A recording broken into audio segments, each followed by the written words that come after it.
In less than a decade, a manufacturing powerhouse has erupted in this city in northern Vietnam, with thousands of acres of land reclaimed from the ocean for a new economic zone and a new deep water port that's designed to handle exports directly to the US.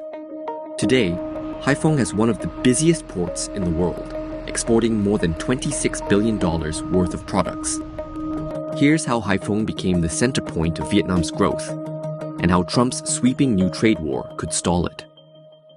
Haiphong sits on the coast of northern Vietnam, home to one of the country's main ports and close to Shenzhen, the bustling Chinese tech center.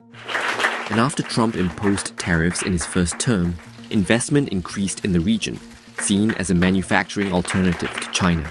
We're losing with China $500 billion a year. We have to do something. Companies like LG Electronics and Pegatron, one of Apple's main suppliers, shifted some production out of China to Haiphong around 2018. And DeepSea, a company that rents land and pre-made factories, spent billions transforming secluded fishing areas into vast industrial zones, pulling in more than 170 clients, including Pegatron and Foxconn. I, at that time, had presentations where I presented Mr. Trump as one of my best salesmen ever, because he and his tariff plan ensured that for the first time ever, foreign companies started to consider, is it worth the effort to start develop something in a country like Vietnam? This influx in foreign investment also triggered a massive expansion of infrastructure, creating more channels for goods to pass through. In 2018, a new deep water port began operations, with direct access to the South China Sea, through which 1/3 of global trade passes. And in the same year, an expressway connecting Haiphong directly to Shenzhen was completed, with a drive time of around 12 hours. The result? An explosion of growth. In 2019, right before the pandemic, Haiphong's economy grew more than 17%, more than double the national growth rate. Today, economic growth in the city continues to surpass Vietnam's.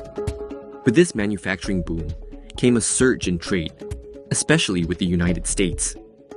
In 2018, Vietnam had the 6th largest trade surplus with the US. But today, Vietnam has the 3rd largest trade surplus. It has edged out Germany with the US. And they are the rogue countries through which China is sending their goods to US. If you just look at the stats, they speak for themselves, right? The rise of Vietnam's exports to the US literally mirrors the rise of Vietnam's imports from China, and pretty much in same categories as well. Vietnam's rising trade surplus with the US has sparked accusations that Chinese companies are using it as a backdoor to dodge tariffs. The second Trump administration is way more stringent, it's way more focused, and it's way more intent on stamping on Chinese imports coming into it. I think Trump will find a reason to pose tariffs on Vietnam. Analysts say the uncertainty of the timeline and scope of the expected tariffs will hurt businesses and their growth in the short term. So it is really very difficult at this point of time to businesses to actually plan their expansions. If you cannot have a reasonably good idea of what future growth will look like, businesses freeze up on investments, they hoard up on cash, and that goes into savings. So it does not really help the growth of the world.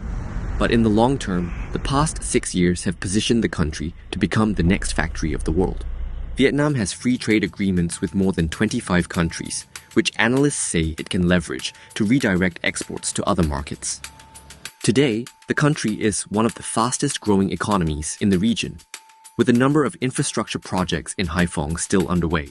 6 more berths are under construction in Haiphong's deep-sea port, and a railway project worth more than $8 billion, partly funded by Beijing, will ultimately connect Haiphong to China, making trade easier between the two.